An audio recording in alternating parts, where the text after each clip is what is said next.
Un feliz sábado, queridos amigos, queridos hermanos, a un nuevo culto sabático, sábado 13 de abril de 2024. Estamos contentos de poder compartir con ustedes un sábado más.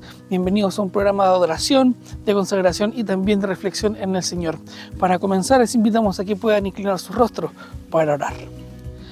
Bondadoso Dios, que moras a la altura de los cielos, damos gracias por este día, gracias porque hemos podido terminar una semana más, gracias porque también hemos podido tener la bendición de compartir con nuestros queridos hermanos a través de sus hogares un mensaje más de esperanza en este hermoso día de descanso.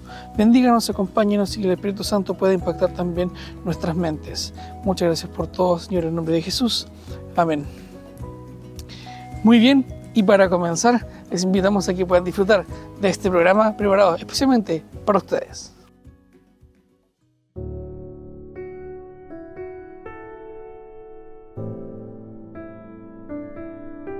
La creencia adventista en la deidad se basa en el conocimiento de Dios como una unidad de tres personas: Padre, Hijo y Espíritu Santo. Esta unidad trinitaria es esencial para comprender la naturaleza divina y la relación entre las personas de la deidad. El conocimiento de Dios a través de la sabiduría humana puede ser una tarea difícil. Sin embargo, Dios se ha revelado a través de la Biblia, que muestra su amor y propósitos para con la humanidad. La suprema revelación de Dios fue Jesucristo, su Hijo, a través de quien podemos conocer al Padre.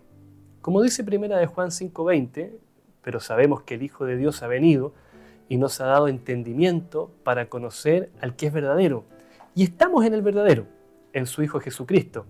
Este es el verdadero Dios y la vida eterna. Conocer a Dios implica el corazón y la mente, y requiere estar abierto a la influencia del Espíritu Santo y dispuesto a cumplir la voluntad de Dios. La Biblia es fundamental para conocer a Dios y comprender su autorrevelación. Sin embargo, los contemporáneos de Jesús no reconocieron esta revelación debido a sus corazones endurecidos, lo que los llevó a crucificar a su Salvador. La existencia de Dios como una entidad única y suprema es un pilar fundamental de la fe adventista. Deuteronomio 6, versículo 4, proclama con fuerza la unidad de Dios. Oye Israel, Jehová nuestro Dios, Jehová uno es. Esta verdad resalta la singularidad y grandeza de la deidad, afirmando que no hay otro Dios aparte de Él. La existencia de Dios como un ser supremo, inmortal, es la base sobre la cual se sustentan todas las demás creencias adventistas. La creación misma ofrece evidencias de la gloria de Dios y su obra creadora. El Salmo 19, verso 1, lo expresa de esta manera: los cielos cuentan la gloria de Dios y el firmamento anuncia la obra de sus manos. Juan capítulo 1, versículo 9, señala que la revelación de Dios alumbra a todos a través de la naturaleza. Por otro lado, el apóstol Pablo en Romanos capítulo 1, verso 20, confirma que el poder eterno, la deidad de Dios, son visibles desde la creación del mundo, brindando un testimonio inconfundible de su existencia. Por otro lado, la Biblia no busca probar la existencia de Dios, sino que la da por sentado. Desde Génesis 1:1, cuando lo señala como Dios creador y soberano, en el principio creó Dios los cielos y la tierra, la revelación de Dios en la creación es tan poderosa que no hay excusa para no creer en Él. En cuanto a las actividades de Dios, Él es creador. Se afirma en Génesis 1 y en Salmo 24 también lo afirma. También es sustentador del mundo, como lo indica el libro de Hebreos, capítulo 1, verso 3, y también nos muestra que es redentor y salvador, según lo que nos dice Deuteronomio capítulo 5, versículo 6, y 2 de Corintios capítulo 5, verso 19. Algunas otras actividades que Dios cumple, dice la Escritura en Isaías, que Dios hace planes, revela el futuro, dice también Isaías 46, hace promesas y las cumple, como diría Deuteronomio capítulo 15, 2 de Pedro por su parte, y además Él perdona pecados y merece adoración, como establecería Juan en Apocalipsis capítulo 14, desde el versículo 6 hasta el versículo 7. Pero finalmente, Él es Rey de los cielos, inmortal, invisible, único y sabio Dios. Hablemos un poco acerca de los atributos de Dios. Los atributos de Dios se dividen en incomunicables y comunicables. Los atributos incomunicables comprenden aspectos de su naturaleza divina que no se han revelado a los seres creados. Incluyen su propia existencia, como se indica en Juan capítulo 5, verso 26. Independencia en voluntad y poder, como lo diría el salmista en el Salmo 105, versículo 3. Omnisciencia, como lo establecería Job en el capítulo 37. Omnipresencia, eternidad, omnipotencia e inmutabilidad, como lo declararían textos como el Salmo 139, Salmo 90, Daniel capítulo 4, Malaquías capítulo 3, entre otros, que hablan acerca de los atributos incomunicables de Dios. Por otra parte, los atributos comunicables de Dios, aquellos que comparte en alguna medida con sus seres creados, incluyen el amor, como lo diría el apóstol Pablo en Romanos capítulo 5, versículo 8, la gracia, la misericordia, la paciencia, la santidad, la justicia y la verdad, como llegaría a declarar Primera de Juan capítulo 5, versículo 20. En relación a la soberanía de Dios, esta se manifiesta en su poder y autoridad sobre todas las cosas. Romanos capítulo 9, versos 17 y 18 nos muestra cómo Dios ejerce su soberanía al elegir a ciertas personas para cumplir propósitos específicos en su plan redentor. Aunque la redención está disponible para todos, Dios elige a individuos para tareas especiales según su soberana voluntad. Algunos creen que Dios se relaciona con los individuos sin saber sus elecciones hasta que las realiza, que Dios conoce ciertos acontecimientos futuros, como el segundo advenimiento, el milenio y la restauración del mundo, pero que no tiene idea de quién se salvará o quién se perderá. Los proponentes de esta posición suponen que la relación dinámica que existe entre Dios y la raza humana estaría amenazada si el Creador supiera todo lo que va a suceder desde la eternidad hasta la eternidad. Algunos sugieren que si Dios supiera el fin desde el principio, podría llegar incluso a sentirse aburrido. Pero el hecho de que Dios sepa lo que los individuos harán no estorba su elección, más de lo que el conocimiento que un historiador tiene en relación a lo que la gente hizo en el pasado. Tal como una cámara registra una escena sin cambiarla, la presencia divina contempla el futuro sin alterarlo. El conocimiento anticipado del cual disfruta la deidad nunca viola la libertad del hombre. Por último, haremos referencia a la dinámica de Dios. La dinámica de Dios como una deidad presente en la vida de sus seguidores se manifiesta claramente en la colaboración divina en la obra de salvación. Juan 15, verso 26, destaca cómo el Padre y el Hijo envían al Espíritu Santo para testificar de Cristo, revelando la dinámica de la divinidad en la revelación de la verdad y en la redención de la humanidad. Esta interacción entre las tres personas de la deidad muestran una relación colaborativa en la obra divina. Por ejemplo, en Génesis capítulo 1, verso 26, se usa el plural cuando Dios dice hagamos al hombre a nuestra imagen, indicando una pluralidad en la deidad. De manera similar, Génesis 3:22 se afirma, he aquí el hombre es como uno de nosotros, también insinuando la presencia de múltiples personas en la deidad. Por otra parte, en Éxodo capítulo 3, verso 6, el ángel del Señor es identificado con Dios cuando dice, yo soy el Dios del Padre, Dios de Abraham, Dios de Isaac y Dios de Jacob. Esta relación entre las diferentes personas de la deidad se hace más evidente en pasajes como Isaías 48, verso 16, y 42, versículo 1, que mencionan a una tercera persona, el Espíritu Santo, en la obra redentora de Dios. Por otro lado, el Evangelio de Juan revela la deidad al referirse a Dios el Padre en el capítulo 3, a Dios el Hijo en el capítulo 4 y a Dios Espíritu Santo en el capítulo 5, por mencionar algunos de los textos de la Biblia. Además, Mateo capítulo 3, verso 17, describe la presencia de los tres miembros de la deidad durante el bautismo de Jesús. El Padre habla desde el cielo, el Espíritu Santo desciende como paloma y Jesús es bautizado en el agua. La relación entre las personas de la deidad también es una relación de amor. En Primera de Juan, capítulo 4, versículo 8, se afirma que Dios es amor, reflejando la naturaleza amorosa de la deidad. Esta relación se hace aún más evidente cuando Jesús experimentó la separación de su Padre al tomar el pecado de la humanidad, tal y cual lo presenta Mateo capítulo 27, versículo 26. En resumen, la fe adventista en relación a la deidad se basa en la interacción dinámica de Dios como una unidad de tres personas.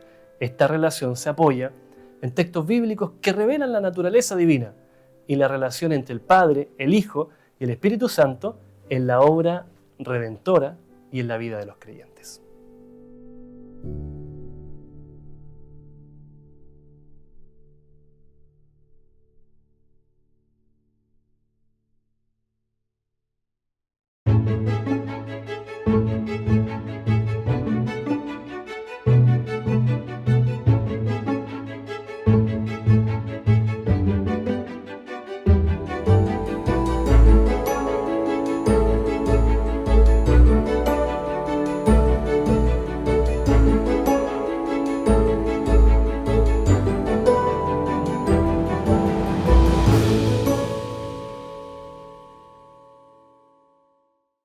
¿Qué tal, amigos? ¿Cómo están ustedes? Muy bienvenidos. Estamos una nueva semana conversando en su programa Diálogo Bíblico. Estas lindas lecciones que ya hemos empezado a introducirnos en ella. Hablamos acerca de este gran problema del conflicto entre el bien y el mal, cómo se inicia. No está claro todo porque son misterios, pero tiene la tarea que usted estudie. Ahora vamos a conversar un tema un poquito diferente, el mismo tema, pero enfocado desde otro punto de vista. Vamos a hablar acerca del amor o egoísmo. Acá dice, esta es la cuestión, yo diría, esta es la pregunta grande. ¿Qué es mejor, el amor o el egoísmo? Y alguien podría decir el amor, lógicamente, pero ahí está el tema. Vamos a hablar de esto, que es resultado de un conflicto que tiene solución. Bienvenidos a su programa, bienvenido, Pastor Jerez, nuevamente. Gracias, Raúl. Aquí estamos nuevamente con nuestros auditores y personas que gustan de ver este programa de comentarios de la palabra de Dios, de este diálogo bíblico.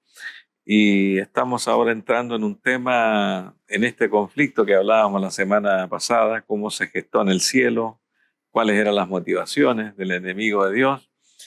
Ahora estamos nosotros más en la tierra y uno de los primeros pecados que cometió este archienemigo de Dios fue el pecado del ego, y de ahí viene la palabra egoísmo, y viene la palabra también codicia. ¿Y qué es la lucha interior que nosotros tenemos? O amamos o somos egoístas, o amamos a Dios de todo corazón o somos egoístas por otro lado. Esa es la gran lucha y la batalla del ser humano en un corazón que debe ser convertido al Señor. De verdad que a veces uno cuesta entender el amor de Dios hacia uno, ¿no es cierto? Y la respuesta que a veces uno tiene es ese amor de Dios.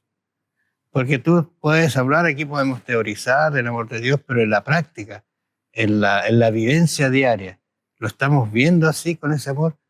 Por ejemplo, Isaías 41:10 que tengo acá dice, no temas porque yo estoy contigo, no desmayes porque yo soy tu Dios, que te esfuerzo, siempre te ayudaré, siempre te sustentaré con la diestra de mi justicia. Cuando está hablando de la diestra, está hablando de la mano, ¿no es cierto?, que manda, que ordena, que hace, que ejecuta. Y cuando está hablando que siempre, ese siempre, siempre. Claro. ¿Y qué pasa cuando no está? ¿O está siempre? Está siempre. Sí, pues y eso se menciona aquí en San Lucas también relacionado al ministerio de Cristo, que trabajó tanto por la Palestina y mucho por Jerusalén. El más grande de los predicadores, el más poderoso de todos, el que no se le podía rebatir nada porque predicaba con autoridad y que era el Hijo de Dios, no pudo convencer a la ciudad de Jerusalén. No pudo convencer al Sanedrín, ni tampoco a los que estaban en las sinagogas y a los escribas, los fariseos, que eran sectas de aquel tiempo. Y nos dice aquí en el capítulo 19 de San Lucas versículo 41, llegó a la ciudad de Jerusalén y lloró sobre ella. O si también tú conocieses a lo menos este tu día, que es para tu paz, mas ahora está encubierto a tus ojos. Y allí viene la profecía. Porque vendrán días sobre ti cuando tus enemigos te rodearán con vallado y te sitiarán, y por todas partes te estrecharán, y te derribarán a tierra, y a sus hijos dentro de ti, y no dejarán en ti piedra sobre piedra, por cuanto no conociste el día de tu visitación. Oye, qué fuerte esa profecía de Jesús sobre el sitio de Jerusalén. Es tan fuerte y uno dice, pero ¿cómo no entendieron? No, siempre se pregunta, pero ¿cómo ellos no entendieron? Y dentro de eso nos estamos dando cuenta de que a veces hay cosas que ha dicho la Escritura de estos días y a lo mejor no la estamos entendiendo.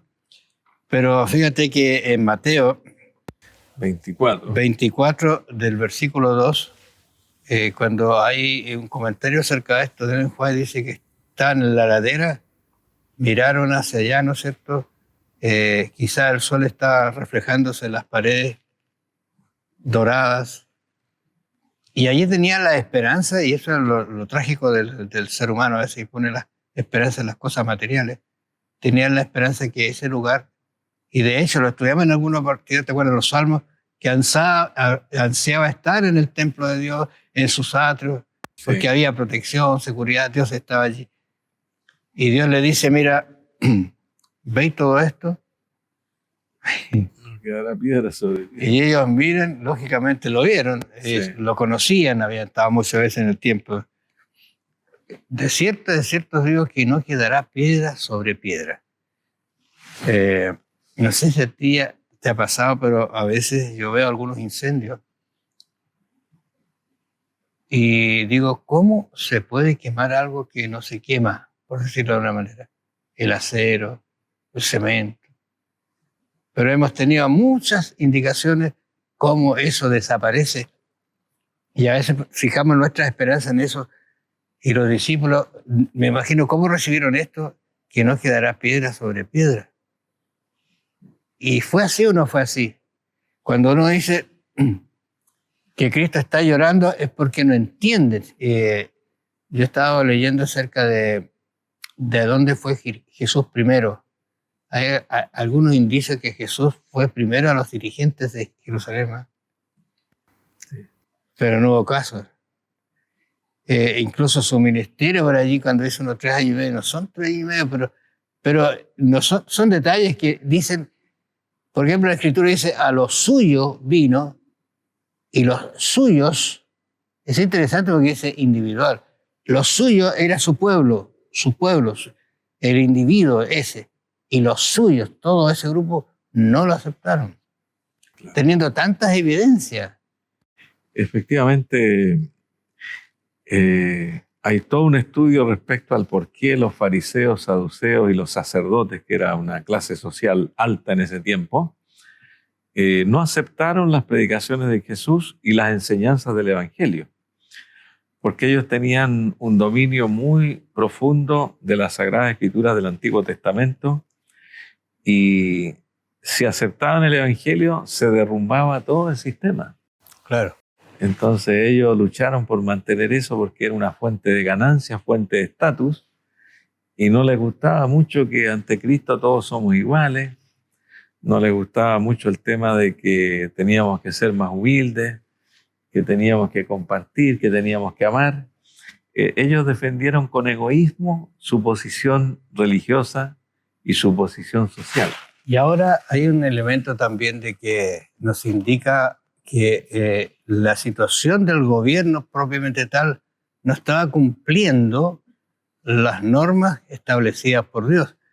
Y me acordé de Pablo. ¿Tú recuerdas cuando Pablo dijo que era romano? Cierto, güey. Y ¿qué dijeron ellos? Oye, ¿tú romano? O sea, no te podemos hacer nada porque eres romano. Pero cuando viene el hombre y le dice, hey, ¿tú eres romano? Sí. ¿Tú sabes cuánto me costó? Y aquí quiero hacer un alcance. ¿Cuánto me costó ser romano? O sea, tener ese estatus. Claro, y Y Pablo nació como romano. Y yo soy de nacimiento, le dice. Ahora, en ese lugar, los que estaban dirigiendo no estaban de acuerdo a esa línea arónica, ¿no es cierto? Si no habían conseguido. Entonces, todo esto prefigura lo que Dios sentía, el dolor que sentía por un pueblo que tanto hizo por él y ahora le estaba dando la espalda, claro, y sabía lo que le iba a ocurrir.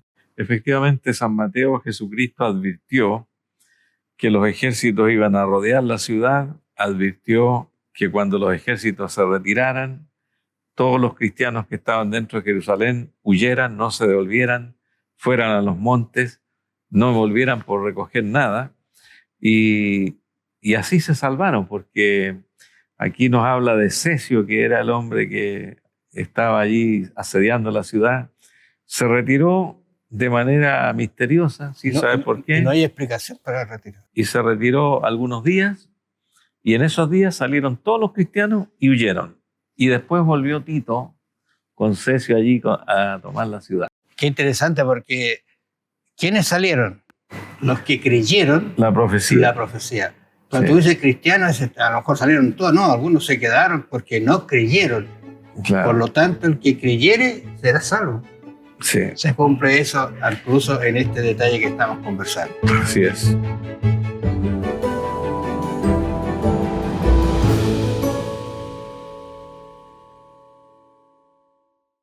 Bien, habías dicho que hubo, digamos, una solución y algunos la aceptaron y otros no, otros creyeron y otros no creyeron y se perdieron porque la invasión fue realmente terrible. Hay acontecimientos que incluso los gobernadores romanos quisieron impedir que lo que estaban haciendo con el templo no lo hicieran. Es interesante esos detalles que a veces uno...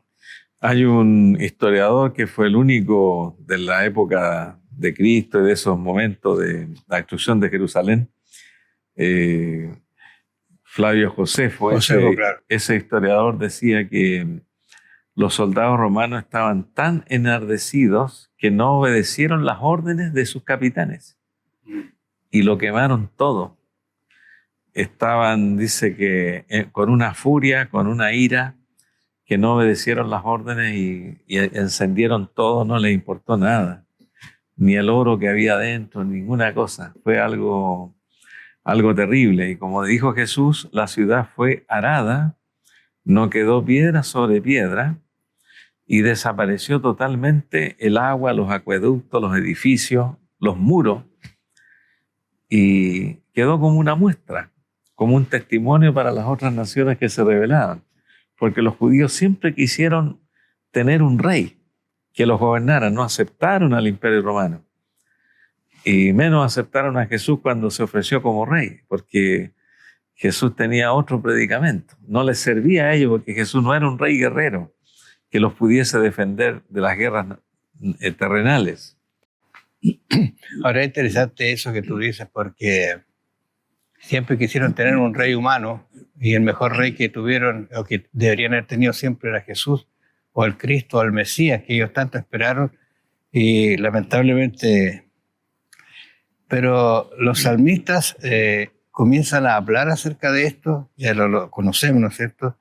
Porque Dios es nuestro amparo y fortaleza, nuestro pronto auxilio en las tribulaciones. Y yo hago énfasis en lo que hemos conversado, que quienes se salvaron de eso terrible que pasó fueron los que obedecieron. Este es un concepto que hay que tenerlo clarísimo. Porque estamos hablando de un conflicto que empieza en el cielo, se traslada a la tierra y está latente y estamos viviendo el conflicto nosotros. Y puede ser a nivel de individual, a nivel de esposo, a nivel de familia, a nivel de colegio. Está siempre presente. En los gobiernos está siempre presente. Las leyes que uno está y que a veces no se da cuenta están justamente trazándose para que el ser humano entre en conflicto con Dios, desobedezca a Dios. Y efectivamente muchos cristianos de ese entonces lo perdieron todo, como dice el libro de Hebreos aquí, que muchos fueron atormentados, no aceptando el rescate a fin de obtener mejor resurrección. Hubieron grandes persecuciones. Algunos no quisieron denegar ni tampoco claudicar de la fe en Jesucristo. Y dice, experimentaron vituperios y azotes, prisiones, cárceles, otros fueron apedreados, aserrados, puestos a prueba, andaban de aquí para allá cubiertos de pieles de ovejas, de cabras, pobres, angustiados y maltratados. Es decir, aquí se nota una batalla que está en la tierra. La historia testifica de muchas persecuciones que comenzaron en los días apostólicos y que se mantuvieron durante la época oscura, porque siempre el nombre de Cristo trajo esa controversia, esa enemistad. Aborrecían a los cristianos. Jesucristo mismo había dicho en el Evangelio de San Juan varias veces que a mí me aborrecieron, a vosotros también os aborrecerán. O sea, el verdadero cristiano produce un colapso y no es que quiera el cristiano hacer un daño, sino que los enemigos siempre no les gusta muchas veces cómo son los verdaderos cristianos. Cuando se ha hecho análisis acerca de la iglesia en los diferentes tiempos, situaciones, se llega a una conclusión bien interesante, que en los periodos de crisis la iglesia crece. La iglesia es como que se fortalece. Estoy hablando de la iglesia en el sentido no identificar un grupo, no identificar un nombre, sino una iglesia que está acorde a los principios y que guarda los mandamientos de Dios. Crece y se fortalece. Incluso aquí, fíjate, estaba leyendo aquí, así que los que recibieron su palabra fueron bautizados y se añadieron aquel día como 3,000 personas. En un día, no sé cómo lo hicieron para abastecer. Ahí claro, entró la problemática de las iglesias, pero los grupos pequeños, en las casas, ¿no es cierto? Atenderse, 3,000 personas. Y después eran 5,000. Y eran 5,000 y ya tenemos un grupo. Eso es lo que registra la Biblia. Claro. Pero recuerden que estamos hablando de periodo de crisis, de la gran controversia, ¿no es cierto? El gran problema. Desde que Jesús murió, que se cree que Jesús murió en el año 31 de la era cristiana, aunque hay un problema allí de los años, pero Jesús predicó 3 años y medio, murió, pasaron 3 años y medio más que todavía la iglesia cristiana permaneció en Jerusalén predicando. Hubieron 3 años y medio en el cual se piensa que el evangelio llegó a más de 100,000, 200,000, 300,000 personas, ya que la gente llegaba a Jerusalén y se iba a otros lugares. Y ahí, con el apedreamiento de Esteban, que menciona allí la Escritura en el capítulo 7 y 8 de Hechos de los Apóstoles, comenzó esa gran persecución. Y allí, a pesar de todo eso, la persecución también representa una batalla entre el bien y el mal. Claro. Parece que a veces gana el mal y otras veces, como tú decías, Cristo gana con tanta gente bautizada. Ahora, lo interesante es que uno los ve fieles en la persecución, porque el elemento Pablo, voy a decirlo así, el elemento Pablo, que era tan contrario a la fe cristiana, cómo después convierte a tantos. Pero mientras estaba, él hizo terribles cosas con los cristianos. El detalle en sus conversaciones, cuando habla, de decirte, cómo yo hacía esto con ellos. Sí. Yo siempre creo que Pablo se arrepintió y bueno, Dios le dio el consuelo por lo que hizo. Pero incluso cuando estaba apedreando a Esteban, dice, yo di mi consentimiento. O sea, yo estaba... Qué bueno que se está matando a esa persona que habla de Cristo. Entonces, en esa persecución, uno tiene que ponerse en ese caso y decir cómo estos cristianos se convencieron, pero se convencieron al hacer la práctica del cristianismo y darle a otros la bendición de lo que ellos han recibido. 3,000, 5,000 y otros cuantos que se fueron creciendo y llenando el mundo conocido de la iglesia en ese momento, creciendo, pero de una manera extraordinaria. Yo no veo otro argumento. Estaba viendo que incluso, tanto detalle, tú mencionaste el diácono, Esteban, ¿te acuerdas? ¿Cómo se forman los diáconos? Los discípulos, y este es un detalle que uno debería aprender en organización de iglesia o lo que sea, ellos siguieron haciendo la obra misionera que tenían que hacer cumpliendo la misión, y designaron a otros que atendieran las necesidades físicas de las personas. Porque a veces nosotros nos volvemos y atendemos las necesidades físicas y nos perdemos la misión. Y muchas iglesias que uno las estudia, se perdieron del verdadero evangelio y se fueron por la parte social, y la visión no la cumplieron. Por lo tanto, son iglesias que hoy día están vacías, no están bien, no están llevando adelante el evangelio de la salvación. Por eso es que es interesante todos estos detalles, ser fieles en la persecución.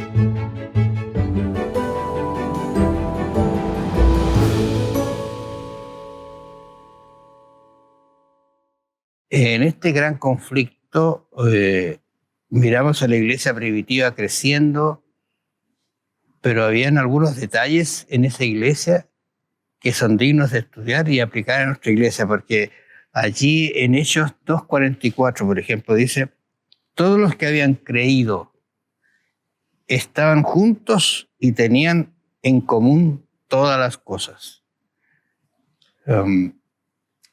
Esto es una cuestión, porque yo me imagino que en las persecuciones lo que más falta a veces es el alimento, o nos falta el agua, el sustento, ¿no es cierto?, la casa, qué sé yo, es complicado, pero ellos dicen que tenían todas las cosas en común.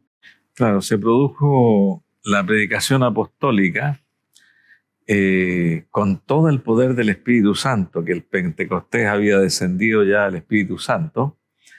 Las predicaciones eran tan extraordinarias, el conocimiento de Dios era tan grato, que la gente no volvía a sus ciudades, a los lugares donde ellos eran. La gente se amontonaba a escuchar, se quedaban días y noches en la ciudad. Esta era una campaña que, según dicen, duró 3 años y medio, todos los días y todas las noches, en las casas y en el templo. Y muchos predicadores en las esquinas, por aquí y por allá, se hacían milagros, habían señales. El Espíritu Santo estaba teniendo su más alta presentación y demostración delante de la gente, que la gente, para poder sustentar a tantos creyentes que habían allí, que no volvían a sus casas, que no tenían qué comer, vendían sus propiedades, sus bienes, repartían a todos según su necesidad y perseveraban unánimes cada día en el templo y también en las casas. Y aquí nos menciona una palabra hermosa: comían juntos con alegría de corazón.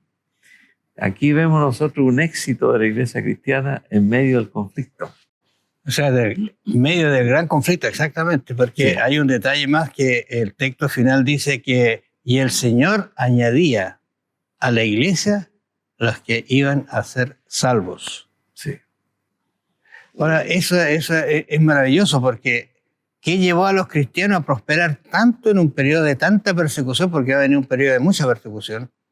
¿Qué llevó a los cristianos a crecer tanto como cristianos frente al paganismo, que era lo que estaba invadiendo todo lo que era Roma, ¿no es cierto? Egipto, todos los países, paganismo. ¿Y qué hace que crezca el cristiano? Yo pienso que esta asistencia a la comunidad era algo extraordinario.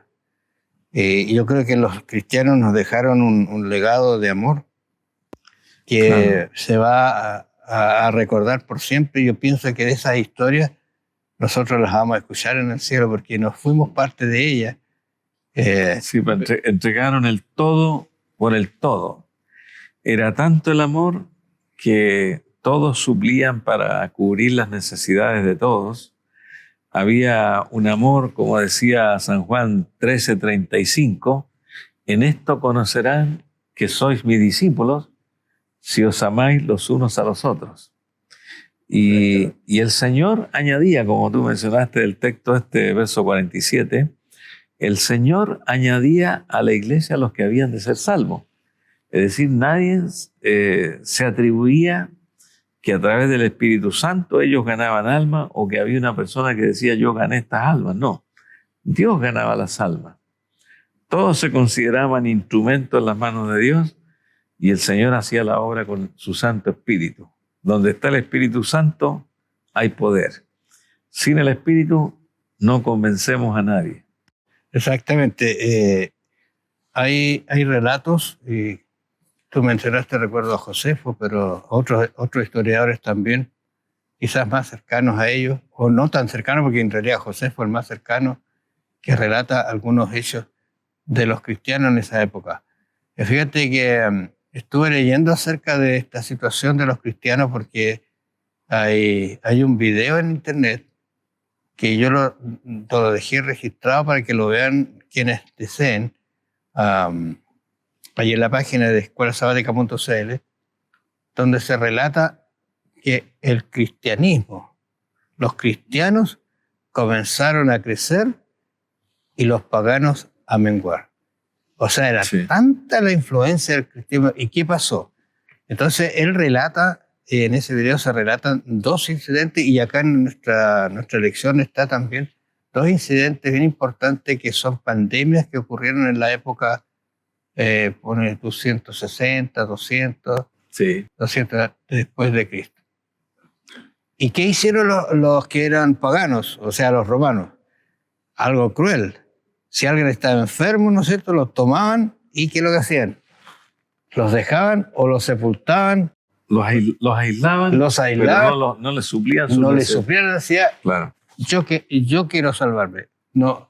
Entonces, en cambio, se relata allí cómo los cristianos comenzaron a mostrar el amor a otros, cuidando, ayudándoles, dándoles comida, dándoles vivienda. Aunque les causaba la muerte a algunos de ellos. Claro, a esas personas enfermas. Y ellos murieron, ¿no es cierto?, dando cuidado a esas personas. Y eso hizo que el cristianismo de Jesús comenzara a crecer, porque vieron en ellos un amor que no tenían los otros, claro, que ni ellos mismos lo habían tenido. Aquí nos menciona que el ministerio desinteresado, abnegado y atento y amoroso de los cristianos tuvo un enorme impacto sobre la población. La población encontró que los cristianos eran los únicos que ayudaban. Y desinteresadamente. Efectivamente. Sin buscando... Cambió la imagen. Claro, eso hizo crecer. Por eso que después hubo todavía otra persecución más grande, pero interesante eso, frente a situaciones complejas, como son las pandemias que casi elimina la mitad de la gente de la Tierra. Es una cuestión muy grande. Este gran legado que nos deja la Biblia de esta historia apostólica de amor, de poder. Algunos dicen, esto volverá alguna vez a la iglesia, volverá al mundo, el Espíritu Santo actuará con esa fuerza que actuó en el primer siglo. Y las profecías nos dicen, las profecías de Daniel, de Apocalipsis nos hablan también, que en este gran conflicto estos días se van a repetir en el futuro, que Dios también va a usar a hombres y a mujeres poderosos que van a tener la facultad de predicar, de sanar y de hacer un trabajo desinteresado de amor por muchas personas.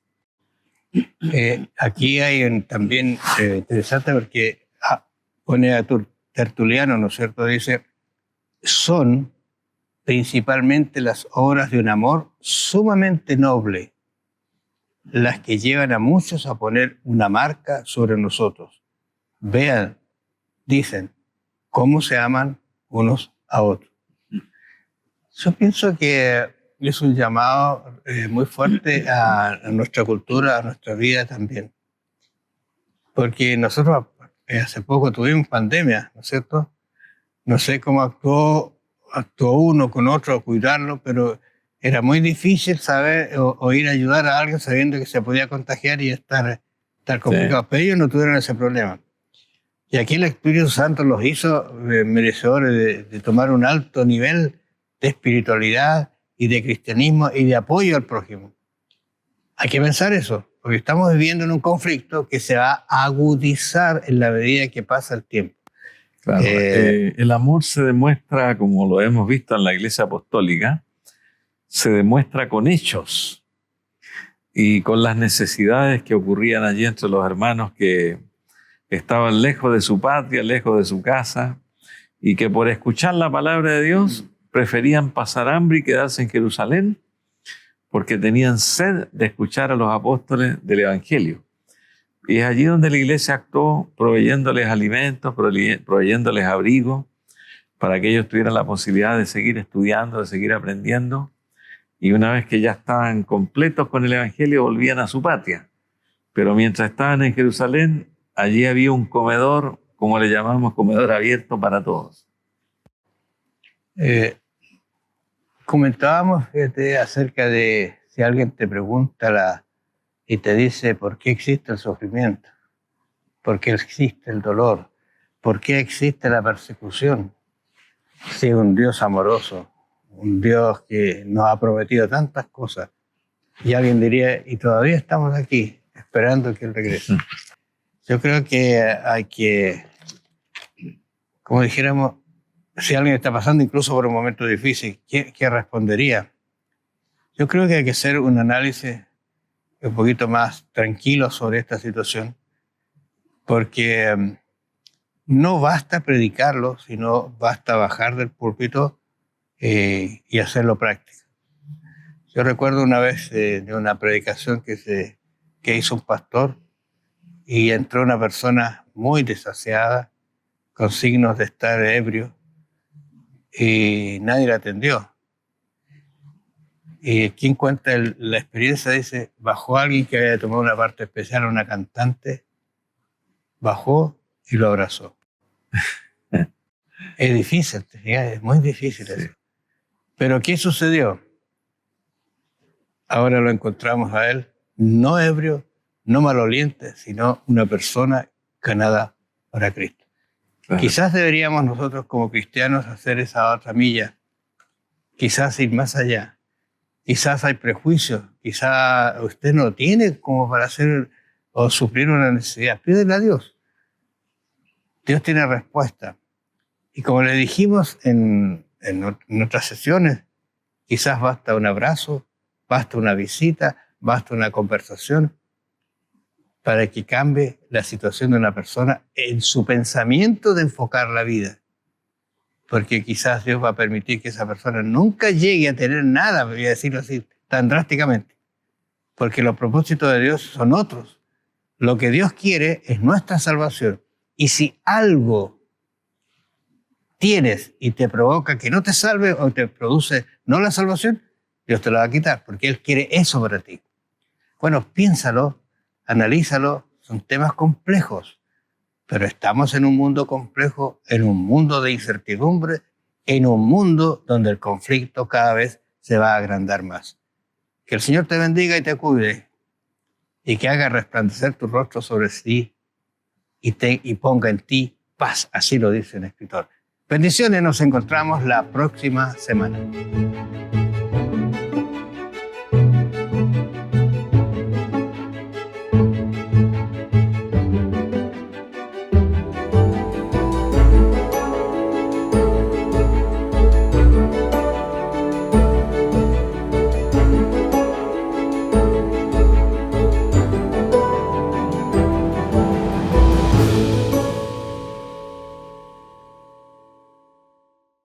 Bienvenidos, queridos amigos, queridos hermanos, un feliz sábado para cada uno de ustedes. Bienvenidos nuevamente a un nuevo NotiJoven, un espacio de información donde conoceremos distintas noticias de aquí, de nuestra iglesia local, a nivel nacional y también internacional. Así es que sin más preámbulos, comencemos.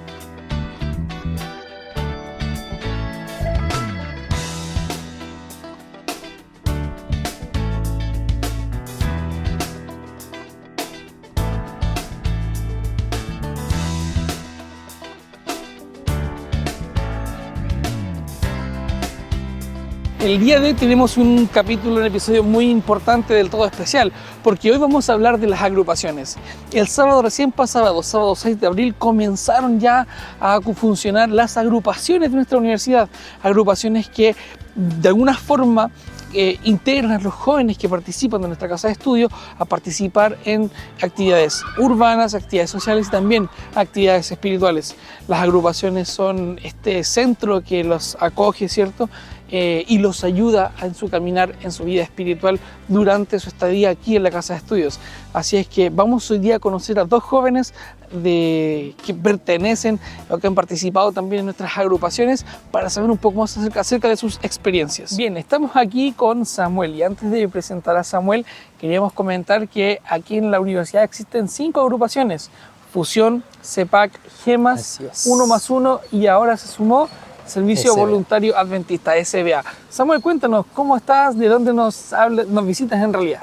Bueno, me presento primero, mi nombre es Samuel Sandoval y vengo de la agrupación de Fusión. Fusión, ¿tú tienes algún cargo en la agrupación? Sí, soy el director de alabanza de la agrupación. Bien, estamos entonces con Samuel, director de alabanza de la agrupación Fusión, una de las agrupaciones que pertenece a la Facultad de Ingeniería. Así es, de ingeniería. Perfecto, sí, comentar que las agrupaciones también pertenecen o trabajan directamente con alguna de las 5 facultades que tiene nuestra Casa de Estudios. Samu, cuéntanos, ¿cómo ha sido tu experiencia en la agrupación? ¿Cómo ha sido para ti en tu crecimiento espiritual? También en tu formación como estudiante, el apoyo de Fusión. Bueno, yo entré a la agrupación ya hace 3 años aproximadamente. Este es mi tercer año que estoy aquí en la agrupación y bueno, la experiencia ha sido única. He conocido a gente que ahora ya son parte como de mi familia. Hemos compartido experiencias también interesantes, yendo a otras ciudades también a apoyar a gente, a algunas iglesias y también con todas las actividades que se ha realizado aquí en la UNACH. Sí, la verdad es que lo que habla Samu, tengo entendido que esas actividades fuera se llaman Misión Fine. Misión Fine, Sí. ¿cierto? Misión Fine.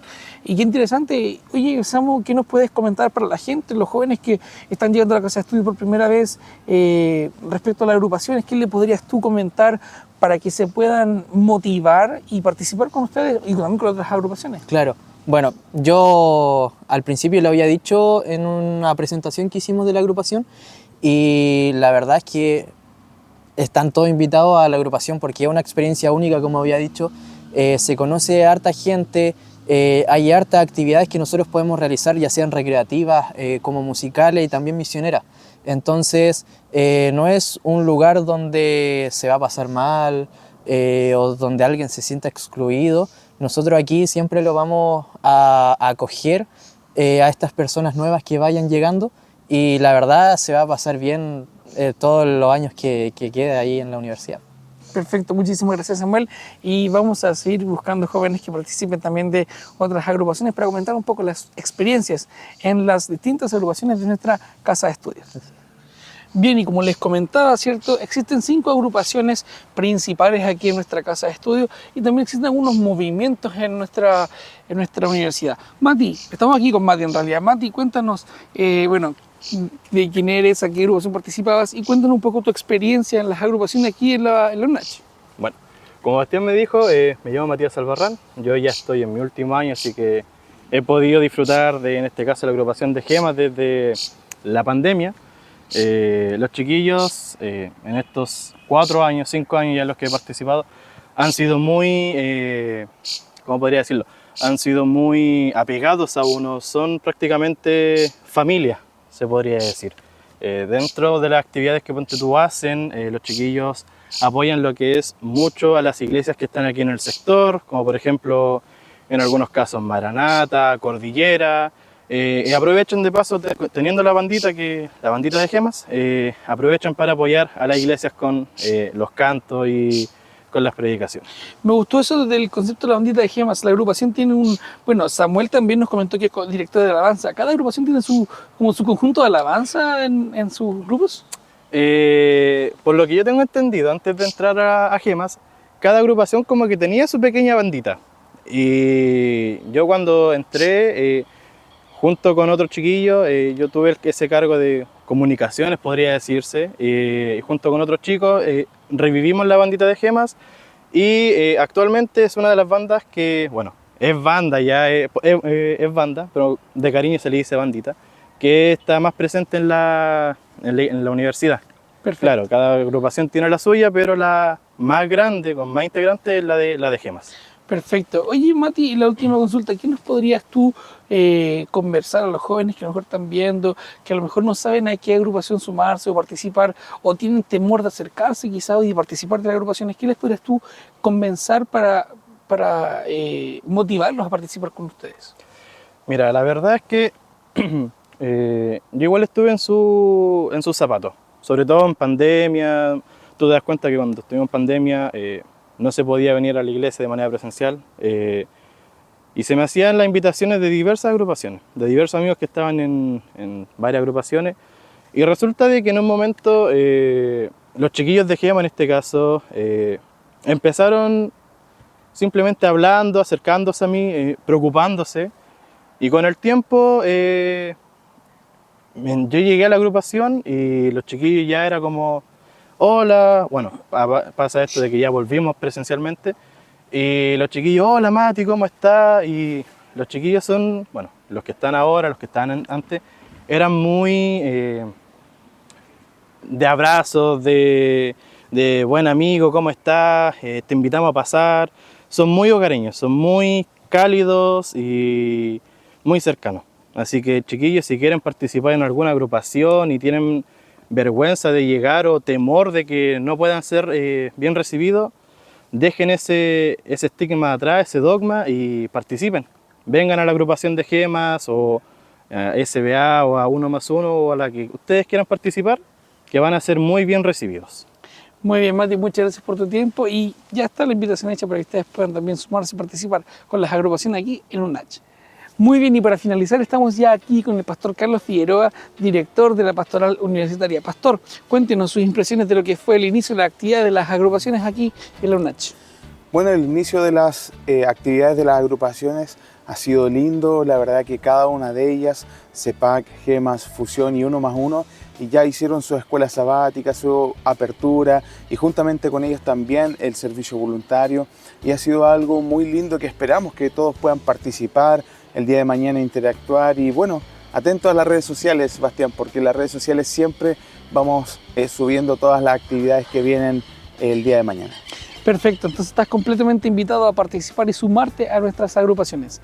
Y también lo puedes hacer a través de la adoración, a través de tus diezmos y tus ofrendas, mediante los datos que aparecen aquí en pantalla. Y finalmente te invitamos también a participar del culto joven hoy, 18:30 horas. Si andas por los alrededores también te puedas sumar y compartir con nosotros y participar. Así es que te esperamos y nos vemos en un próximo Noti Joven.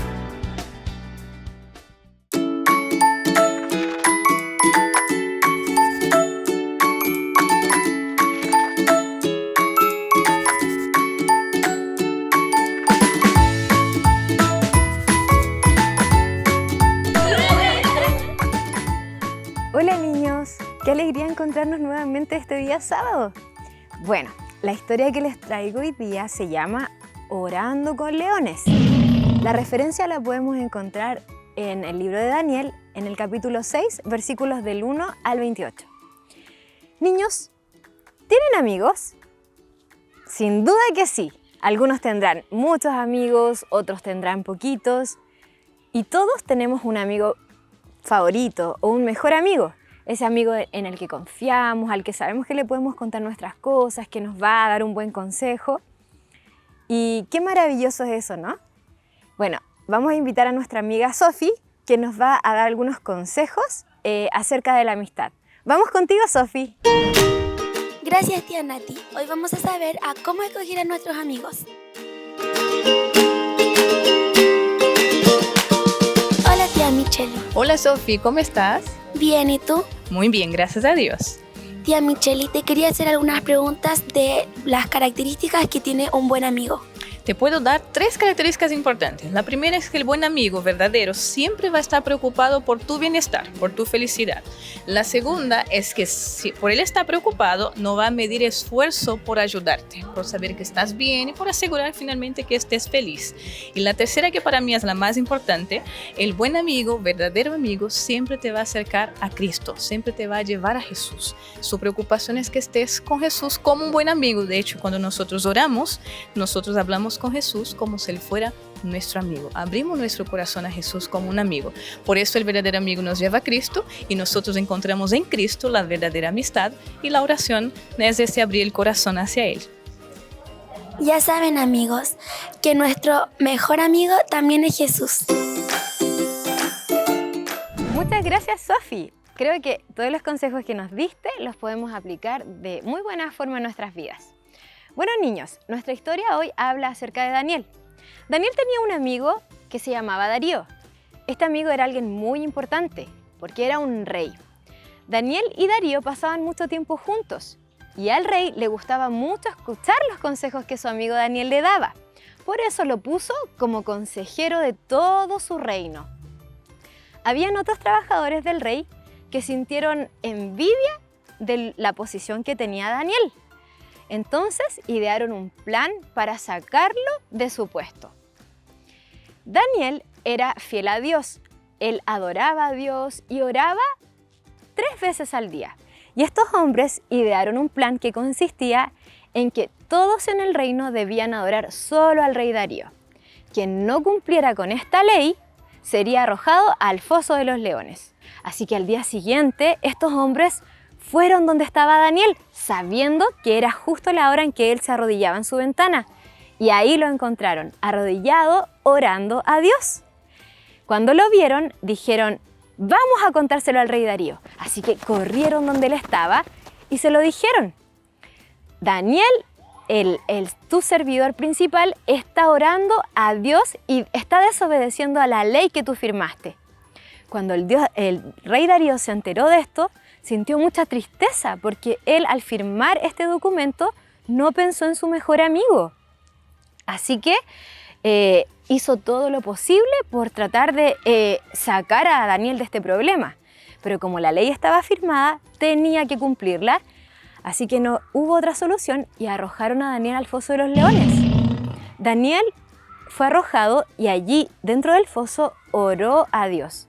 Y Dios envió un ángel que cerró la boca de los leones, por lo tanto no le hicieron ningún daño. Al día siguiente, cuando el rey Darío fue a ver a su amigo, Daniel estaba bien y sintió tanta alegría de que el Dios del cielo había respondido a la oración de Daniel. Así que, niños, los invito a hacer una oración junto a mí para entender su importancia y que Dios nos ayude a acercarnos a Él ante cualquier dificultad. Vamos a orar. Querido Padre Celestial, te queremos dar las gracias por este nuevo día sábado, porque pudimos aprender una nueva y maravillosa historia.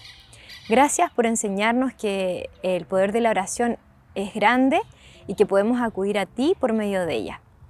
Señor, también de forma muy especial te queremos pedir porque tú nos ayudes, Señor, a seleccionar bien nuestras amistades. Hoy pudimos aprender la importancia de las buenas amistades y de poder confiar y contar con otros, así como también a nosotros ser buenos amigos con los demás. Todo esto te pedimos y te agradecemos en el nombre de Jesús. Amén. Chao, niños, nos vemos el próximo sábado. Recuerden, amigos, Dios siempre escucha nuestras oraciones y por eso siempre tenemos que estar a su lado. ¡Chao!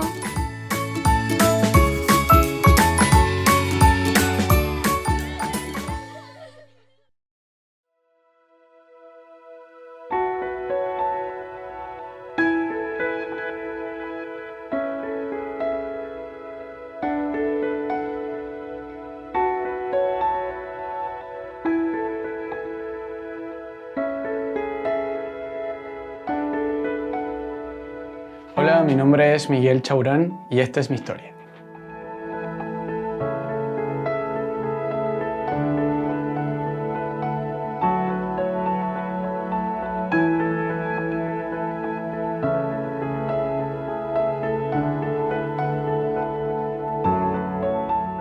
Mi versículo favorito de la Biblia se encuentra en 2 a los Corintios, capítulo 12, versículo 15, y dice: «Y yo con el mayor placer gastaré lo mío, y aun yo mismo gastaré del todo por amor de vuestras almas, aunque amándolos más, sea yo amado menos».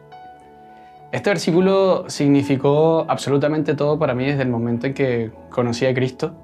Estaba estudiando otra carrera en otra universidad en Venezuela y efectivamente a los 24 años de edad más o menos empecé a viajar en esta historia que desde el punto de vista familiar fue algo bastante complicado, algo que llevó a la ira a muchas personas, pero yo creo que como la mayoría de nosotros, cuando empezamos a experimentar con Dios, se siente esa satisfacción de poder recibir de parte del Señor solo lo que Él da.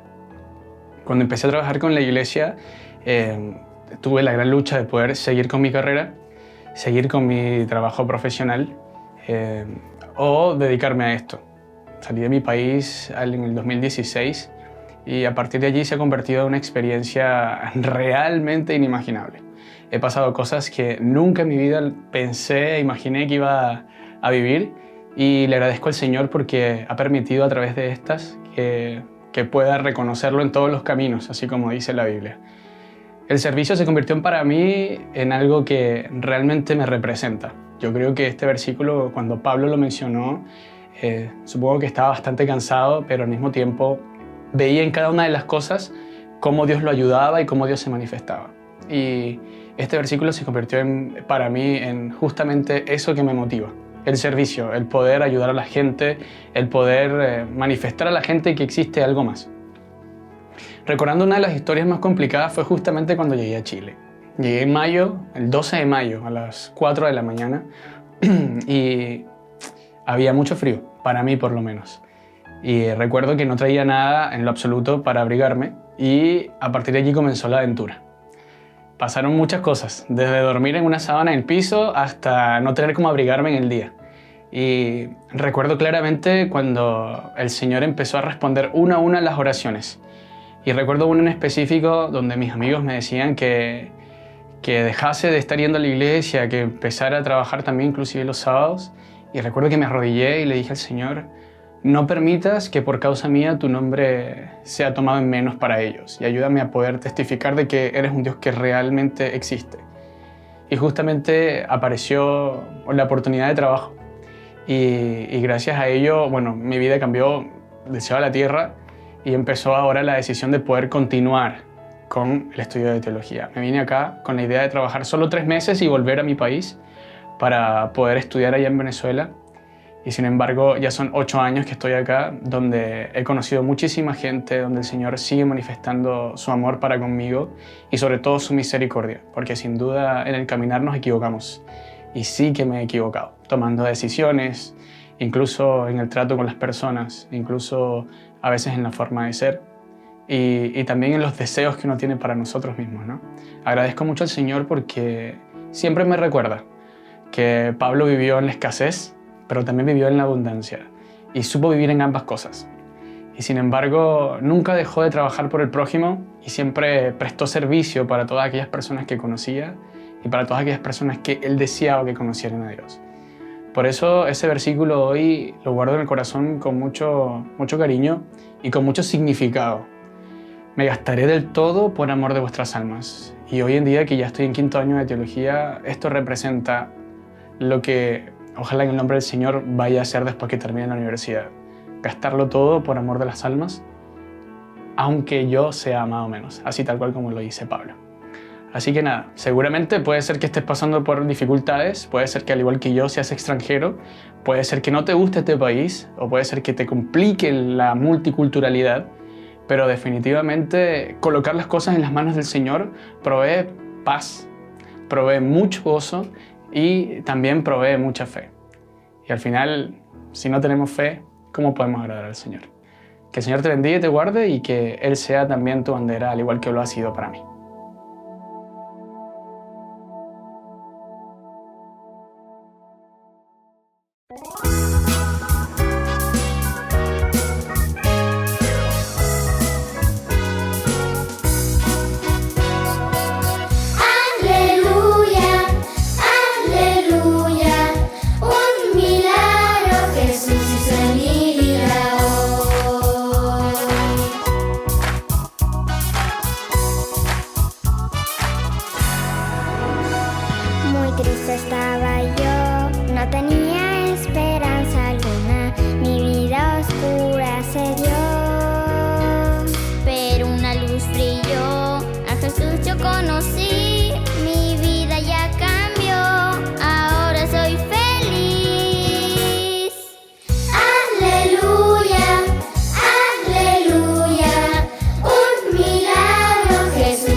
Si en la vida no encuentras sentido, hay hay algo que debes saber.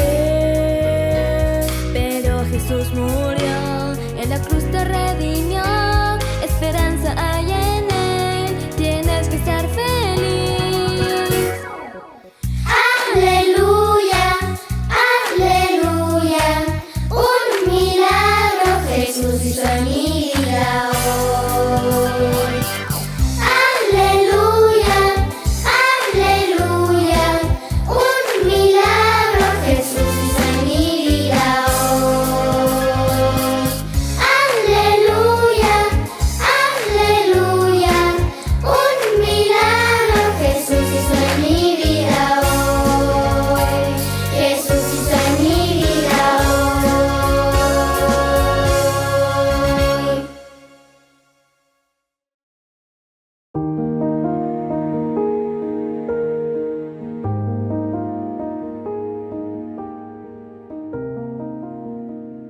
Apreciados, es un privilegio poder compartir con ustedes en esta mañana de día sábado, un sábado del todo especial, porque desde esta perspectiva uno comienza a ver cómo al iniciar el año académico de nuestros estudiantes, nuestra iglesia cada vez se ve más robusta, ¿no? Con los espacios que durante el verano de manera natural se ven más vacíos. Empezamos a ver los rostros de nuestros estudiantes con alegría. Hoy día sé que hay varios de los apoderados también que nos acompañan y es un privilegio poder iniciar este año académico en conjunto con el año eclesiástico con nuestros amados alumnos de nuestra institución. Ya sé que nuestra hermana Maritziel ejerció un saludo especial para ellos, pero para aquellos que se han incorporado ahora en esta segunda parte del culto, reciban también un cariñoso saludo de vuestra iglesia UNACH, la iglesia de la universidad, donde queremos en conjunto, ¿cierto?, poder recibirles con cariño durante este año. Queridos, el día de hoy es también significativamente importante porque estamos finalizando, como bien dijo nuestro profesor Nelson, la jornada de 10 horas o 10 días de oración, que finalizamos el día de hoy con la jornada habitualmente de 10 horas de ayuno que comenzó este día con un mensaje que tuvimos a las 6:30 de la mañana vía Zoom, con alrededor de 40 hermanos que estuvieron habituados durante estos días a poder conectarse. Ha sido muy relevante, muy significativo estas jornadas de oración. La iglesia articula esta programación todos los años con dos objetivos principales. El primero de ellos dice relación con la preparación espiritual propia, ¿cierto?, de la iglesia para enfrentar y desarrollar las actividades propias durante el año. Iniciamos tomados de la mano del Señor, iniciamos, ¿cierto?, nuestras jornadas de oración confiando en las promesas que encontramos en la Escritura. Pero hay una segunda gran responsabilidad o interés que la iglesia tiene también de que llevemos adelante esta iniciativa y está relacionada con nuestro rol misionero, con nuestra responsabilidad de compartir el mensaje que usted y yo conocemos con aquellos que aún no conocen acerca del Señor. Y ahí está el desafío importante que durante estos 10 días, cuando nos reuníamos a orar, cuando las clases de escuela sabática, y vimos lindas fotos de las clases de escuela sabática, se reunían en los hogares de manera constante, metódica, permanente, veíamos cómo se generaba una instancia que nos enriquece espiritualmente, pero que también nos permite tener un ambiente propicio para que nuestros amigos o aquellos estudiantes de la Biblia puedan conocer nuestra iglesia, las verdades distintivas que tenemos en un ambiente distinto al cual nosotros nos congregamos aquí sábado tras sábado. Entonces yo al mirar esto y ver el panorama que tuvimos durante estos 10 días, que fueron desafiantes, ¿no?, indudablemente por las agendas ajetreadas muchas veces, finalmente nos damos cuenta que fue una bendición. Yo le pregunto a usted, ¿usted lo considera así? ¿Fue una bendición para usted? ¿Puedo ver las manos de aquellos que consideran que esto fue así? Amén, ¿no? Fue una bendición. Estar en la presencia del Señor en comunidad siempre representa una bendición para nosotros como iglesia. Lo interesante de la reflexión que hemos estado haciendo durante estos días es que el foco estaba puesto principalmente en el contexto de la venida de Jesús. Y cada una de las meditaciones y desafíos que fueron planteados para nosotros durante estos días ponían en perspectiva aquella mirada que va mucho más allá de lo que podemos ver aquí en el presente y ponía nuestra vista puesta en aquella gloria futura del retorno de Jesús. Y cada mensaje nos desafiaba a algunos elementos importantes. Y permítanme compartir uno de los desafíos que creo que debiéramos tomar con mayor seguridad y con mayor voluntad, que dice relación con volver a poner la palabra de Dios como centro importante de nuestros cultos y de nuestra vida familiar. Habían mensajes tremendamente decidores que se desprendían de los escritos de la sierva de Dios, llamando la atención, desafiándonos y haciéndonos reflexionar en que en el tiempo en el cual nosotros hoy día estamos viviendo, en el contexto del panorama profético, la Biblia, su mensaje y las respuestas que podemos tener a través de ella son relevantes para el tiempo en el cual estamos viviendo. Solo quiero mencionar, a modo de quizás comentario, para que usted se anime a venir a la tarde también, ¿no? Vamos a tocar estas temáticas con mayor profundidad. Vamos a ver el panorama profético. Hay un pastor que nos va a estar acompañando para mirar un poco el panorama profético de dónde nos encontramos y también volver a retomar esos mensajes en nuestra mente que nos llaman y nos invitan a la preparación.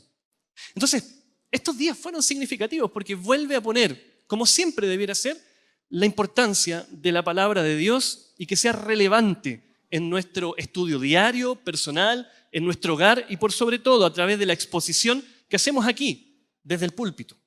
Y ese es un desafío que tenemos a nivel del liderazgo de la iglesia, a nivel de cada predicador que se para aquí, exponer la palabra de Dios. Pero hay un desafío también interesante que nos llevaba a reflexionar en esta mirada de la venida del Señor de manera inminente. Este era un concepto que nuestros pioneros creían de todo corazón. La venida de Jesús, pero de forma inminente, la inminente venida de Jesús. Que esa palabra adicional que le agregamos al concepto de la venida de Jesús nos hace poner en un sentido de urgencia nuestra preparación para encontrarnos con el Señor. No solo hablamos y creemos desde el punto de vista teórico que Jesús viene, sino que creemos que Jesús viene pronto. ¿Usted lo cree así?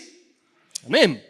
Y cuando lo creemos desde esa perspectiva y entendemos que la venida de Jesús es inminente, hay un llamado de atención urgente, natural, que se desprende de la preparación que debemos tener para ello. Y es tremendamente desafiante. Conversábamos en uno de los grupos pequeños que estuvimos durante la semana, cómo hoy día gozamos de una aparente tranquilidad, donde no tenemos mayores desaciertos espirituales y podemos gozar de una libertad en la predicación, en la proclamación, en el desarrollo del ejercicio espiritual dentro de nuestro hogar, de nuestra familia, y no tenemos mayores consideraciones negativas. Vivimos en una aparente tranquilidad donde en ese grupo una persona dijo, llega a ser preocupante y hasta peligroso.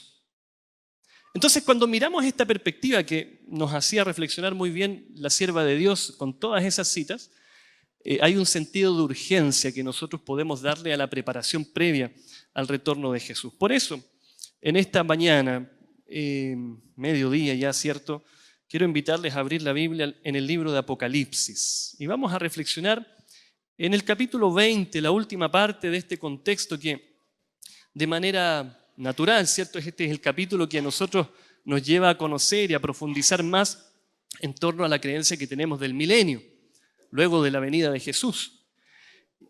Capítulo 20, desde el versículo 11 en adelante. Vamos a tomar algunas consideraciones ahí, ligándolo un poco con el capítulo 21, y un mensaje que es del todo sencillo, pero creo que es significativo porque es una exhortación que nos anima cada día a mejorar para honra y gloria de nuestro Dios. Capítulo 20. El libro de Apocalipsis, de paso, representa un mensaje muy trascendental para nosotros como iglesia.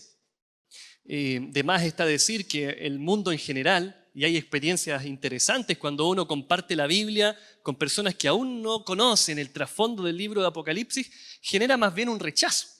El libro de Apocalipsis, para el común de la gente que no está habituada a la palabra de Dios, representa una serie de símbolos y señales que generan más bien un temor que el deseo de querer acercarnos al libro propiamente tal.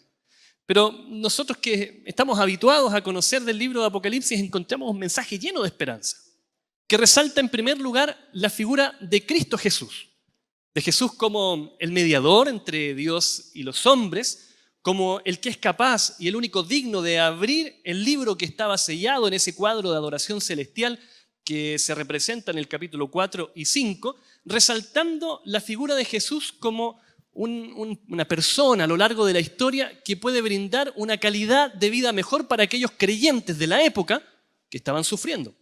Si nosotros miramos el contexto del tiempo en el cual fue escrito el libro de Apocalipsis y de paso, ¿cierto? El mismo Juan, el apóstol Juan, quien escribe, se describe en un cuadro de hostilidad, nosotros entendemos que en las persecuciones propias de la época, de manos de Domiciano propiamente tal, muchos creyentes, solo por el hecho de creer en el Señor, en sus promesas, en la venida de Él, estaban sufriendo terribles consecuencias. Consecuencias que no solamente les hacían sufrir desde el punto de vista social o familiar, sino que muchos de ellos llegaron a perder la vida producto de lo que ellos creían. Entonces el apóstol Juan en el capítulo 1, versículo 9, no lo busque, él dice: yo soy copartícipe de ustedes en el sufrimiento. No soy ajeno a lo que ustedes están viviendo, sino que soy copartícipe, estoy sufriendo al igual que ustedes. Y él lo estaba sufriendo en carne propia, en lo que significaba el destierro de su lugar de origen hacia una isla separada por el mar. Interesante concepto que presenta también la Escritura, donde lejos de su familia, lejos de sus amados, sin la posibilidad de influir como probablemente él estaba acostumbrado a influir, estaba sufriendo y siendo copartícipe de las mismas debilidades o situaciones complejas que el resto de los creyentes estaba viviendo. Entonces, Juan escribe este Apocalipsis con varios propósitos particulares, pero uno de ellos está relacionado directamente con la capacidad de ser un libro que genere aliento, motivación a aquellos que estaban sufriendo. Y de ahí que encontramos mensajes tremendamente significativos en el contexto de las 7 iglesias.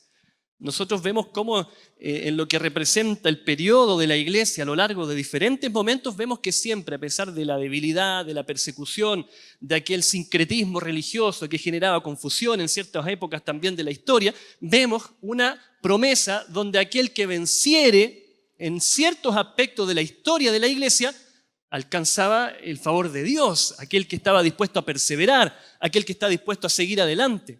Entonces póngase usted en esa perspectiva. En un cuadro de sufrimiento, de dolor, de incertidumbre, llega un libro a vuestras manos, un libro inspirado como es el libro de Apocalipsis, que le muestra un panorama que a pesar de en la realidad presente no tiene quizás una solución inmediata, nos muestra una visión hacia el futuro de una gloria para los hijos de Dios. Y es interesante porque el libro de Apocalipsis no deja al lado el sufrimiento de los hijos de Dios. En Apocalipsis capítulo 7, en este cuadro que es conocido, ¿cierto?, como un interludio profético, se hace la pregunta. Hay una tribulación. ¿Quiénes son los que logran mantenerse en pie en el contexto de la tribulación? Estos que se han parado frente al Cordero y han emblanquecido sus ropas en la sangre del Cordero. Han pasado la gran tribulación. Muestra la gloria futura. Muestra de alguna manera el favor que Dios quiere conceder a sus hijos, pero no deja de lado el esfuerzo que les ha tomado o el sufrimiento que ellos han tenido que experimentar a lo largo de su experiencia como hijos de Dios. Entonces vemos el libro de Apocalipsis con esa visión particular. Encontramos un cuadro de esperanza, encontramos un mensaje de aliento, un mensaje que busca de alguna manera consolidar la fe en aquellos que estaban sufriendo en la realidad presente. Y parte de ese mensaje es lo que Juan describe en el contexto de Apocalipsis capítulo 20, hacia el final del milenio. Él dice en el versículo 14 que la muerte y el Hades fueron lanzados al lago de fuego. Parte de ese mensaje de esperanza dice relación con el fin y la erradicación total del pecado. El apóstol Juan da este mensaje y escribe y relata y de alguna manera pone el énfasis en que todo el sufrimiento, el dolor, lo que les ha tocado pasar, incluso hay un cuadro interesante en el capítulo 6 que hace referencia a los mártires que claman justicia en este contexto particular profético que menciona el libro de Apocalipsis. El capítulo 20 pone una clara idea que debe llenar el corazón de esperanza hacia la gloria futura, que llegará el momento, hacia el final del milenio, donde el pecado y el originador del pecado serán erradicados por completo.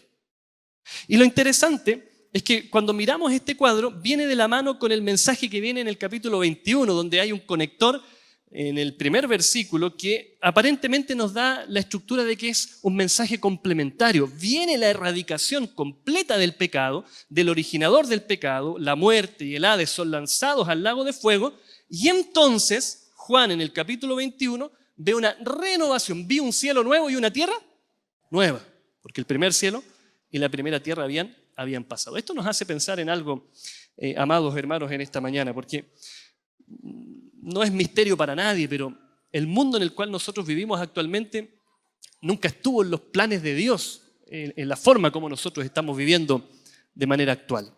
Cuando vamos al libro de Génesis, el capítulo 1 y capítulo 2, nosotros encontramos un cuadro que el Señor, al mirar su obra creadora, en el versículo 31, hace una declaración que es tremendamente significativa y dice, vio Dios que lo que había creado era bueno, pero era bueno ¿de qué forma? En gran manera. Vemos que Dios estaba conforme con su obra creadora. Pero al adentrarnos en el desarrollo de la vida humana y la intromisión del pecado, y también los seres humanos que dimos rienda suelta también al pecado, vemos un deterioro desde algo perfecto, que era la creación de Dios buena en gran manera, hacia un mundo degradado y deteriorado producto del pecado. Y eso, insisto, no es misterio para nadie. Este plan o esta forma, bien digo, como nosotros vivimos actualmente, nunca estuvo dentro de los planes de Dios. Dios esperaba que el ser humano viviera en armonía con Él, en armonía con la naturaleza, en armonía con aquellos que tenía a su alrededor. Y el pecado genera un deterioro y las consecuencias las sufrimos actualmente. Consecuencias de salud, donde la muerte nos arrebata a nuestros seres queridos, consecuencias terribles como son las dificultades familiares, quiebres matrimoniales, situaciones laborales complejas, en fin, situaciones que nos toca atravesar producto de vivir en un mundo que actualmente no estaba planeado ni diseñado como Dios quería.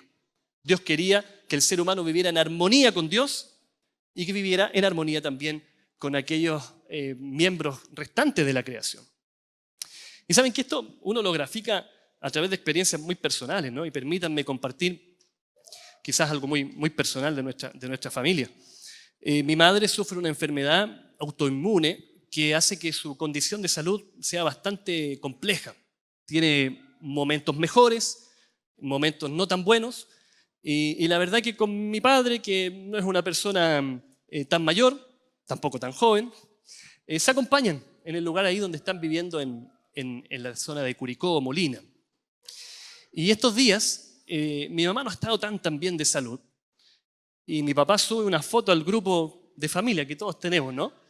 Y sube una foto con su pie todo no enyesado, sino que vendado, con algunas compresas ahí de frías, y cortando el pasto por ahí, ¿cierto? En el campo, no se dio cuenta de una zanja, se cayó, se guinzó el pie, y la casa de mis padres, más que una casa, parece hoy día un hospital, ¿no? Donde al enterarnos de esa noticia, y somos 4 hermanos, yo soy el que está más lejos, entre comillas, genera preocupación, ¿no? El saber de que los padres están delicaditos, no se pueden atender, y ahí le toca a los hermanos poder atenderlos de alguna forma. Pero ¿por qué menciono esto? Tratando de graficar las consecuencias en las cuales nosotros vivimos como seres humanos en este mundo que no ha sido planeado de esa forma por el Señor. Llamadas tan terribles y complejas que cuando como hermanos comenzamos a hablar en el grupo que tenemos como hermanos y vemos que la condición de la salud de la mamá, el corazón se estremece. Y probablemente usted ha recibido esa llamada indeseada a mitad de la noche o en medio de la madrugada, dándole a entender o conocer la pérdida de alguna persona que usted ama o que amaba. Esas llamadas indeseadas que nunca estuvieron dentro del plan de Dios, lamentablemente por el deterioro de este mundo producto del pecado, nos toca sufrir esas consecuencias. Ese mundo bueno en gran manera ha sido deteriorado y distorsionado producto del pecado, y enfrentamos esas consecuencias. Y probablemente hoy día yo estoy hablando para alguien que hace poco perdió algún familiar, estoy hablando para alguien que está cargando con una enfermedad compleja, terrible, que desde el punto de vista económico también nos altera nuestra realidad y nuestra dinámica familiar. Entonces, ese es el mundo en el cual nosotros estamos viviendo hoy día. Y a pesar de que vivimos en una aparente tranquilidad, el mensaje de Apocalipsis está puesto en la esperanza que nosotros podemos ver más allá de la realidad presente, en la gloria futura, en la persona de Cristo, cuando Él regrese, y en la erradicación completa y absoluta del pecado hacia el final del periodo de los 1000 años. Es una palabra de esperanza, es una promesa que el Señor nos ha hecho. Pero mientras vamos en el camino, indudablemente nosotros nos aferramos a estas promesas para poder sortear lo que representa para nosotros estas dificultades que no somos ajenos, producto de estar en medio de un mundo de pecado. Acompáñame al libro de Isaías, capítulo 24.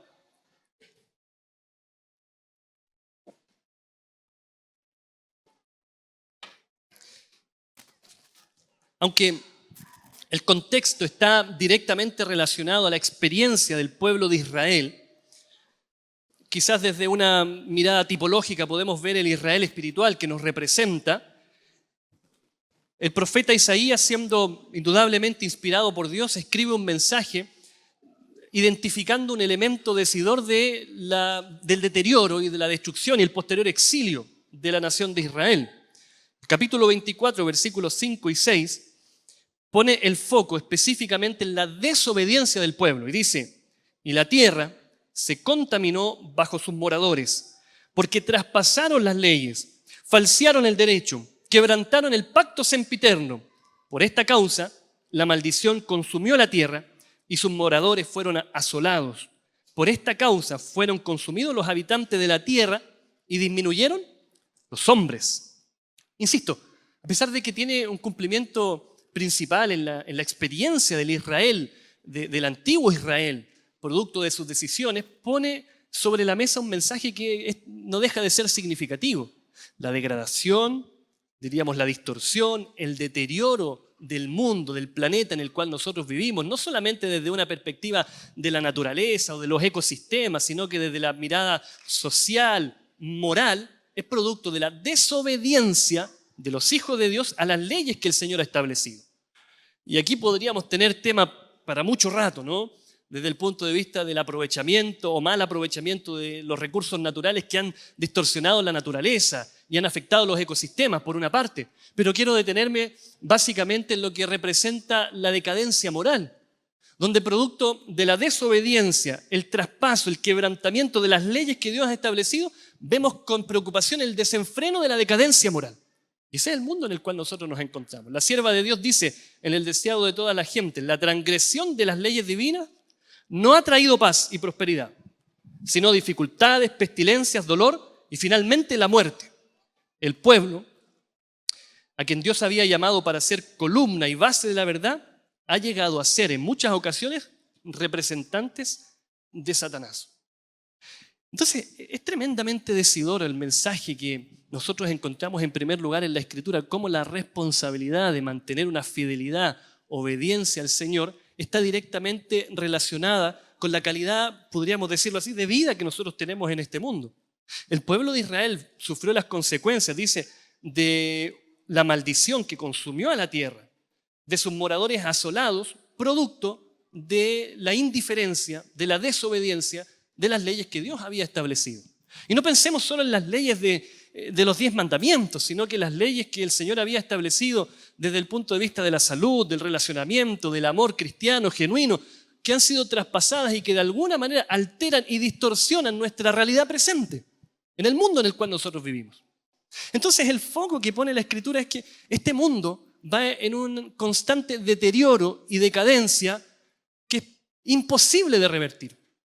Y la única esperanza nosotros la encontramos en la persona de Jesús, en su segunda venida y en la erradicación completa, absoluta y total del pecado al final de los 1000 años, donde el enemigo de Dios, habiendo sido encadenado en esta figura que utiliza la Escritura, llega hacia el final de los 1000 años para ser destituido, erradicado y destruido por completo.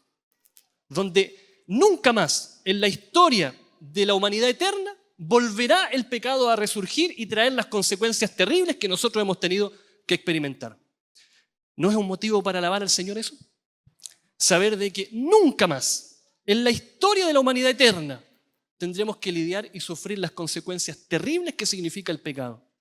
Nunca más tendremos que ver a nuestros familiares sufrir producto de la enfermedad.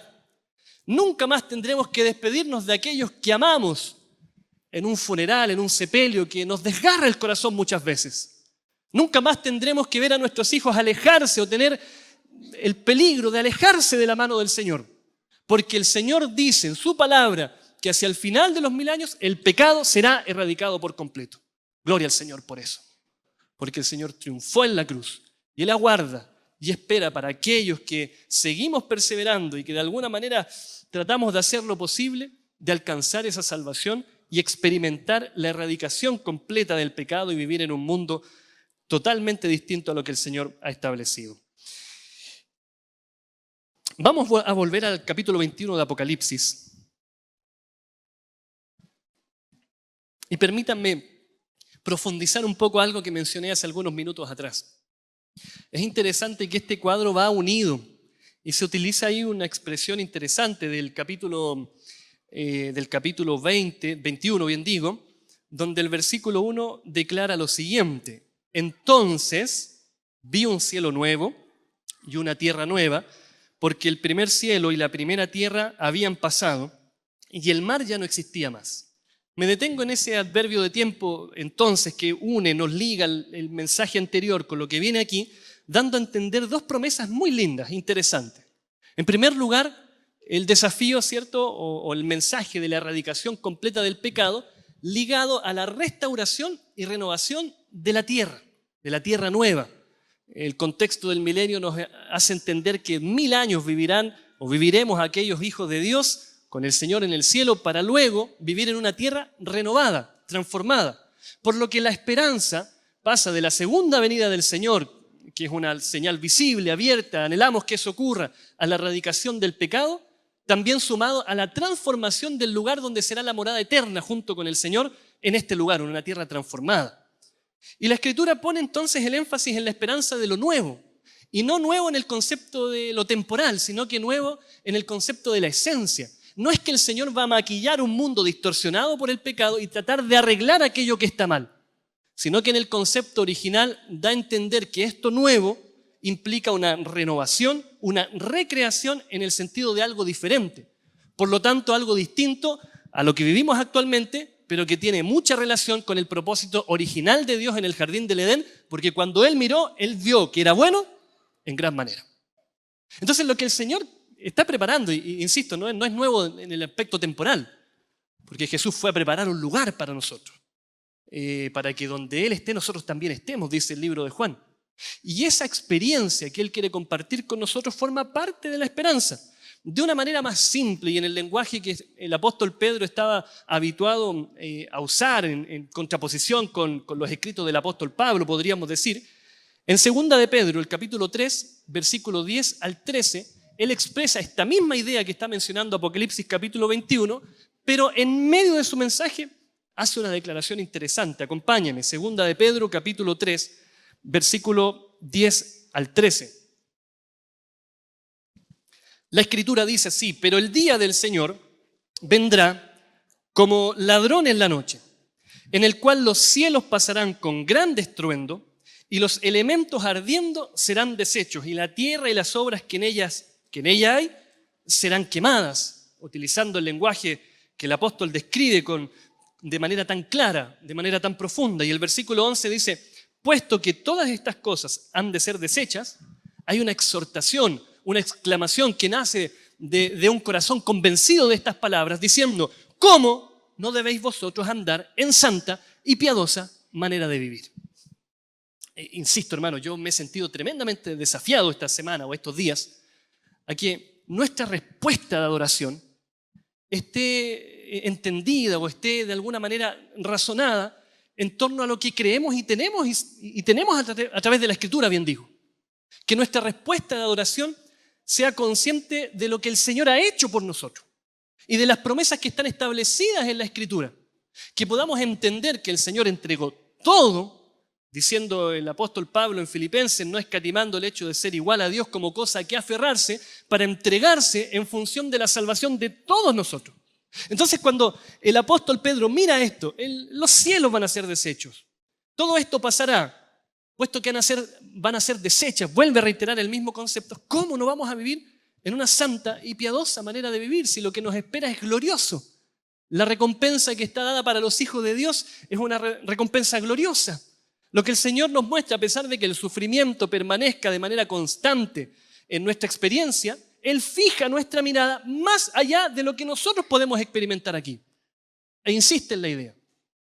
¿Cómo no vamos a vivir en una santa y piadosa manera de vivir?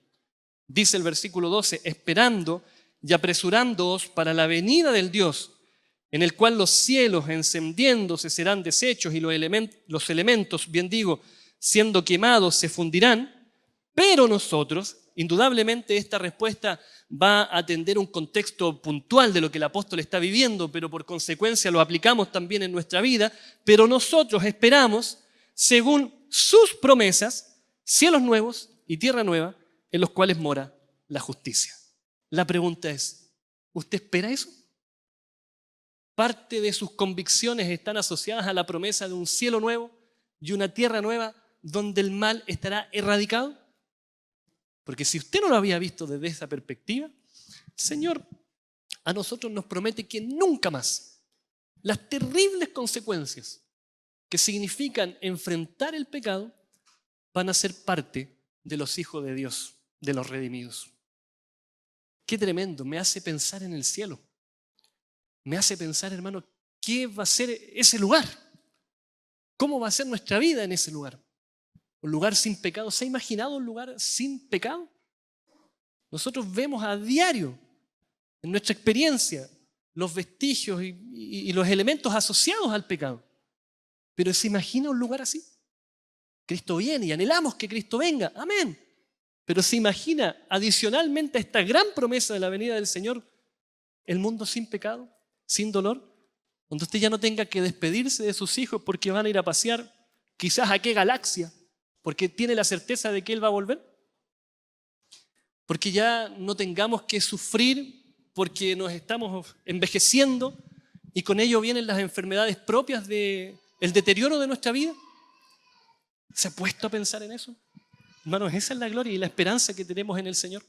Un mundo sin dolor, sin sufrimiento, sin pecado. Y es interesante porque Apocalipsis 21 menciona una expresión que ha generado de repente discusión a la hora de interpretar. Vi un cielo nuevo, una tierra nueva, porque el primer cielo y la primera tierra pasaron y el mar ya no existía más.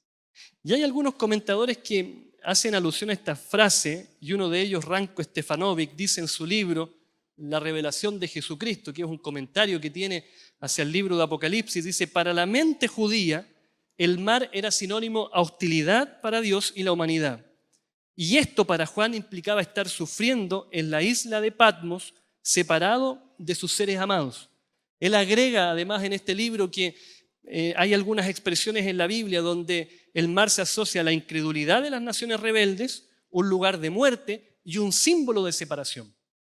Fuera, y discúlpenme quizás con lo que voy a mencionar, pero fuera de la interpretación que esto puede representar, yo veo a través de este comentario también que el Señor está queriendo poner y reafirmar un concepto.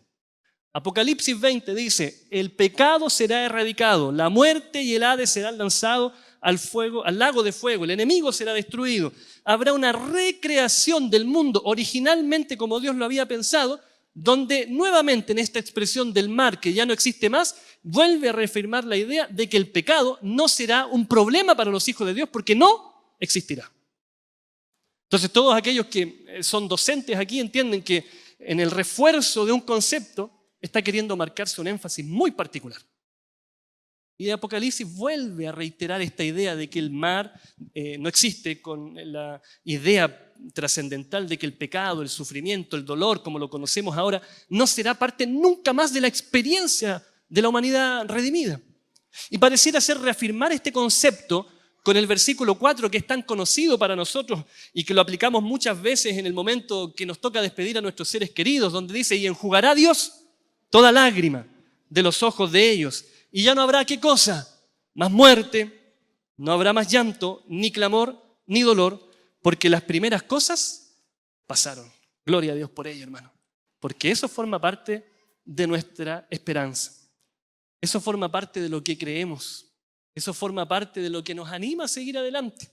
Forma parte de lo que muchas veces representa un motor en lo que es nuestra vida. Le da sentido a nuestra creencia, le da sentido a nuestro vivir, a nuestra experiencia.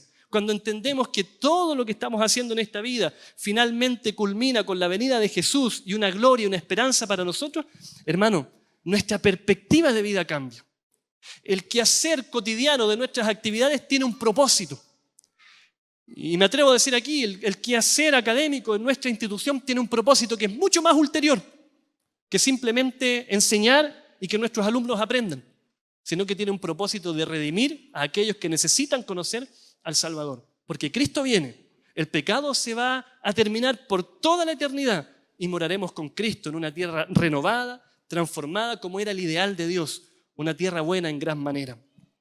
La sierva de Dios, en Joyas de los Testimonios, tomo 3, página 476, ella dice: no transcurrirá mucho tiempo antes que veamos a aquel en quien ciframos nuestras esperanzas de vida eterna.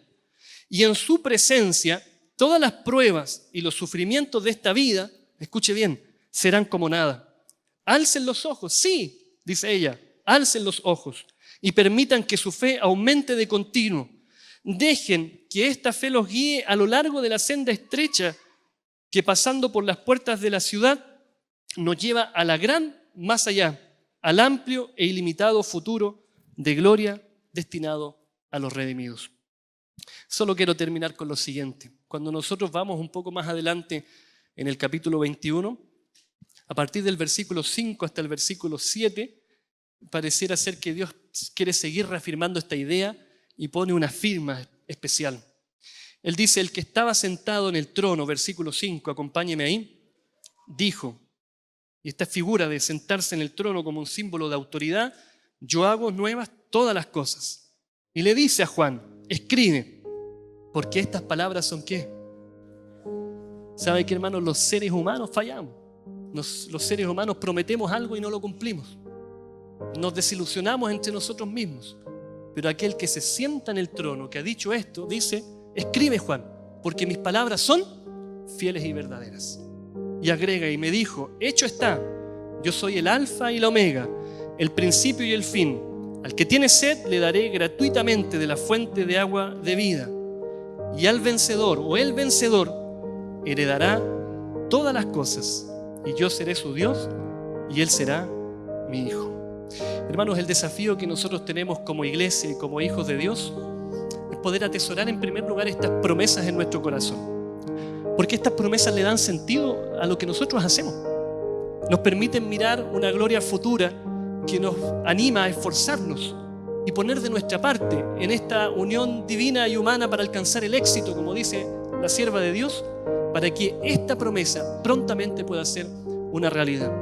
Pero el desafío que yo quiero plantearles a ustedes, hermanos, y a nosotros, todos los que estamos acá, es que podamos atender el mensaje del Señor. Y si es necesario hoy día poner quizás una cuota más de nuestra parte, entendiendo que la gracia del Señor está disponible para nosotros, pero también esforzándonos en tener una relación más estrecha, más directa, más genuina con el Señor. Quizás pidiéndole al Señor la sabiduría y el valor, ¿por qué no decirlo así?, de mejorar y modificar ciertos aspectos de mi carácter, de mejorar ciertos aspectos de mi experiencia, de mi relacionamiento, para que estas promesas fieles y verdaderas que están escritas, que han de cumplirse, puedan ser significativas para mí y yo también ser parte de ello. Yo le pregunto, ¿usted está dispuesto a aceptar ese desafío? ¿Puedo ver su mano? Gloria a Dios por ello. Que el Señor pueda bendecir grandemente vuestras vidas y que a través de este mensaje podamos estar cada día más cerca de su presencia. Que el Señor le bendiga. Bien, hemos llegado ya al final de nuestro culto sabático. Estamos contentos de poder haber compartido con ustedes y llegar hasta sus hogares con un mensaje de reflexión, con música y también con oración. Les invitamos a que puedan también visitar nuestro canal de YouTube, Iglesia UNACH, donde encontrarán material para niños, encontrarán música, mensajes, reflexión y mucho más. Y también les invitamos a que puedan visitar nuestro perfil en @iglesiaunach en Instagram, donde encontrarán también otros materiales y todas las novedades y noticias de nuestra iglesia. Y si estás por allí, por el sector, en la tarde, te invitamos a participar también de un nuevo culto joven, hoy a las 18:30 horas. Así es que esperamos que haya sido de bendición este programa, que haya impactado sus mentes y también que hayan tenido un bendecido sábado. Que el Señor les bendiga grandemente.